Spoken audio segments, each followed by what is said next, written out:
बारे में। आप लोगों को उसी का टॉपिक है चैप्टर नंबर 5 से हमने ये टॉपिक उठाया है।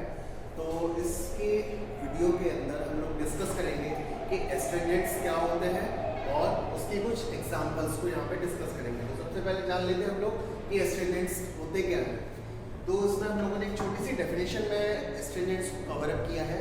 तो देखते हैं कि astringents are the drugs which cause contraction or shrinkage of the body tissue and also dries the body secretions। तो इस छोटी सी डेफिनेशन में हम लोगों ने एस्ट्रिंजेंट को कवर अप किया है। कैसे कि एस्ट्रिंजेंट्स हमारे ऐसे ड्रग्स होते हैं, ऐसे सब्सटेंस होते हैं और ऐसे पदार्थ होते हैं जो क्या काम करते हैं, बॉडीज के टिश्यूज को कॉन्ट्रैक्ट करते हैं और बॉडीज के टिश्यूज में श्रिंकेज पैदा करते हैं, सिकुड़न पैदा करते हैं और उनकी कॉन्ट्रैक्शन की वजह से वहाँ पे सिक्रीशन जितने भी होते हैं, जैसे ब्लड फ्लो का सिक्रीशन हो गया या म्यूकस का सिक्रीशन हो गया और अदर सिक्रीशंस को वो वहाँ पे स्टॉप कर देते हैं।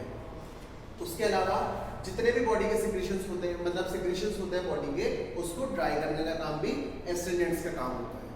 और अगर एक मेन प्रॉपर्टी की बात करें तो एस्ट्रिंजेंट्स की जो मेन प्रॉपर्टी होती है वो प्रोटीन को प्रेसिपिटेट करना होता है। ठीक है, तो वो उसका मेन फंक्शन होता है। तो ये तो हो गया डेफिनेशन। तो क्या बताया मैंने अभी कि एस्ट्रिंजेंट्स क्या होते हैं, ऐसे सब्सटेंस होते हैं जो बॉडीज के टिश्यूज का कॉन्ट्रैक्शन करते हैं या कॉन्ट्रैक्ट कराते हैं उन्हें, वो हमारे सब्सटेंस कहलाते हैं एस्ट्रिंजेंट्स। उसके कुछ एग्जांपल है यहाँ पे, जैसे इसमें फर्स्ट एग्जांपल है हमारा मायरोबेलन, जिसको कॉमनली बोलते हैं हरड़। ठीक है, उसके बाद में सेकेंड एग्जाम्पल जो है हमारा वो है ब्लैक कटेचू, जिसको हम लोग हिंदी में कह सकते हैं काला कत्था। एक होता है हमारा पेल कटेचू,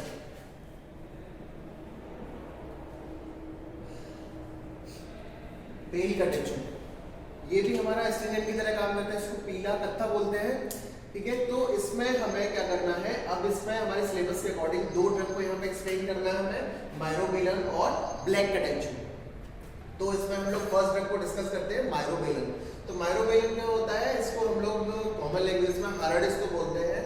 बायोलॉजिकल सोर्स की इसकी बात करें तो बायोलॉजिकल सोर्स इसका क्या हो सकता है, इसमें हमने लिखा है कि it consist of dried fruit of Emblica officinalis, यानी कि ये इसका हो गया बायोलॉजिकल नेम अम्बेलिका ऑफिसिनेलिस, यानी अम्बेलिका ऑफिसिनेलिस के ड्राइड फ्रूट से ये हमें मिलता है।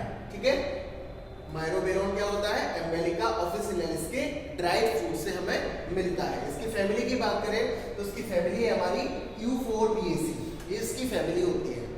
उसके बाद में केमिकल कॉन्स्टिट्यूएंट की इसकी बात करें कि मायरोबेलन जो है उसके अंदर कौन कौन से रासायनिक घटक होते हैं, कौन कौन से केमिकल कॉन्स्टिट्यूएंट उसमें प्रेजेंट होते हैं।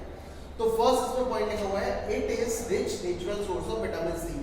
ये हमारा नेचुरल सोर्स, मतलब रिच नेचुरल सोर्स होता है विटामिन सी का। उसके अलावा इसमें फैट भी होता है और कुछ मात्रा में इसमें टैनिन भी उपस्थित होता है। उसके अलावा सेकेंड जो पॉइंट है हमारा, उसमें लिखा हुआ है हमने around 75% moisture is present in fresh fruit. अगर मायरोबेलन के हम लोग अगर फ्रेश फ्रूट को कलेक्ट करते हैं तो उसके फ्रेश फ्रूट के अंदर लगभग 75% मॉइस्चर प्रेजेंट होता है, लगभग 75% मॉइस्चर उसके अंदर प्रेजेंट होता है फ्रेश फ्रूट्स के अंदर। उसके अलावा इसमें कुछ हमारे मिनरल्स भी होते हैं, जैसे हमारा आयरन हो गया, कैल्शियम हो गया, मैग्नीशियम हो गया, ये कुछ हमारे उसके अंदर मिनरल्स भी प्रेजेंट होते हैं। तो ये थे हमारे अभी तक के केमिकल कॉन्स्टिट्यूएंट, रासायनिक घटक जो हमारे हरड़ के अंदर उपस्थित होते थे। उसके बाद में आते हैं इसके यूजेस। तो इसके बहुत सारे यूज हो सकते हैं कि इसको हम लोग सबसे पहला यूज हमने लिखा है यहाँ पे स्किन डिजीज में इसको यूज किया जा सकता है। दूसरा, ये हेयर ग्रोथ को फैसिलिटेट करता है। तीसरा हमने इसमें पॉइंट लिखा हुआ है कि लिवर के फंक्शंस को भी इम्प्रूव करता है ये। उसके अलावा कोलेस्ट्रॉल लेवल को भी इम्प्रूव करता है, कोलेस्ट्रॉल लेवल को भी मेंटेन करके रखता है, ब्लड शुगर लेवल को भी ये मेंटेन करके रखता है। उसके अलावा इसमें कुछ और प्रॉपर्टी भी होती है, इनके अलावा कुछ और प्रॉपर्टी भी होती है, जैसे कि हमारा एंटीबैक्टीरियल, यानी बैक्टीरिया की ग्रोथ को रोकने वाले या बैक्टीरिया को किल करने वाले एजेंट्स को कहते हैं एंटीबैक्टीरियल एजेंट्स। तो एंटीबैक्टीरियल की तरह भी काम करता है ये। दूसरा, एंटी फंगल की तरह भी काम करता है, यानी फंगस को भी किल करने का काम करता है। एंटीवायरल, यानी वायरस को भी किल करने का काम हरड़ का होता है। तो इन यूजेस के अलावा इसमें कुछ और प्रॉपर्टीज भी होती हैं। तो ये था हमारा अभी तक का मायरोबेलन, ये हमारा फर्स्ट ड्रग था। अब उसी का सेकंड ड्रग, यानी एस्ट्रिंजेंट का सेकंड ड्रग हम लोगों ने इधर लिखा हुआ है ब्लैक कटेचू। तो सेम जैसे हम लोगों ने अभी मायरोबेलन को डिस्कस किया था, उसी तरीके से हम लोग ब्लैक कटेचू को यहाँ पे डिस्कस करेंगे। तो ब्लैक कैटेचू का हम लोगों ने यहाँ पे बायोलॉजिकल सोर्स लिखा हुआ है। तो बायोलॉजिकल सोर्स में हमने लिखा हुआ है it is dried aqueous extract, यानी कि ये हमारा सूखा हुआ ड्राइड, यानी ड्राइड मतलब सूखा, एक्वस एक्सट्रैक्ट होता है जो किससे मिलता है, अकेशिया कैटेचू, यानी अकेशिया कैटेचू का ये सूखा हुआ एक्सट्रैक्ट होता है। उसके बाद में इसकी फैमिली की बात करें तो इसकी फैमिली है हमारी लेग्यूमिनोसी, ठीक है, इसकी फैमिली है हमारी लेग्यूमिनोसी। उसके बाद में केमिकल कॉन्स्टिट्यूएंट की बात करें यानी कि ब्लैक कैटेचू यानी काला कत्था, काला कत्था में कौन कौन से रासायनिक घटक होते हैं, कौन कौन से केमिकल कॉन्स्टिट्यूएंट होते हैं। तो फर्स्ट इसमें हमारा होता है टैनिक एसिड, दूसरा होता है इसमें कैटेचिन, तीसरा पॉइंट होता है इसमें और क्या प्रेजेंट होता है, एका कैटेचिन, थर्ड पॉइंट होता है हमारा एका कैटेचिन। उसके बाद में फोर्थ हमारे इसमें केमिकल कॉन्स्टिट्यूएंट होता है हमारा फ्लोबैटानिन। उसके बाद में फिफ्थ हमारा केमिकल कॉन्स्टिट्यूएंट होता है इसमें हमारा गम। तो ये इसके कुछ केमिकल कॉन्स्टिट्यूएंट होते हैं। उसके अलावा ब्लैक कैटेचू के कुछ यूजेस है, यहाँ पे हम लोगों ने लिखा हुआ है कि जीआई डिस्टर्बेंसेस पे इसको यूज किया जा सकता है, यानी कि इंटरनली ब्लैक कैटेचू को हम लोग यूज कर सकते हैं।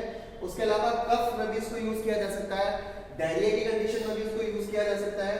उसके अलावा अगर लोकली इसको अप्लाई करने की बात करें तो लोकली इसको अल्सर्स में इसको यूज किया जा सकता है, ठीक है। तो ये था हमारा अभी तक का ब्लैक कैटेचू के बारे में। तो इस वीडियो में अभी तक का हमने देखा एस्ट्रेजेंट्स के बारे में देखा, हम लोगों ने एस्ट्रेजेंट की डेफिनेशन के बारे में देखा, उसकी 2-3 एग्जांपल थे। उसके बाद में माइनोबिनोन का हम लोगों ने ड्रग को पूरा एक्सप्लेन किया।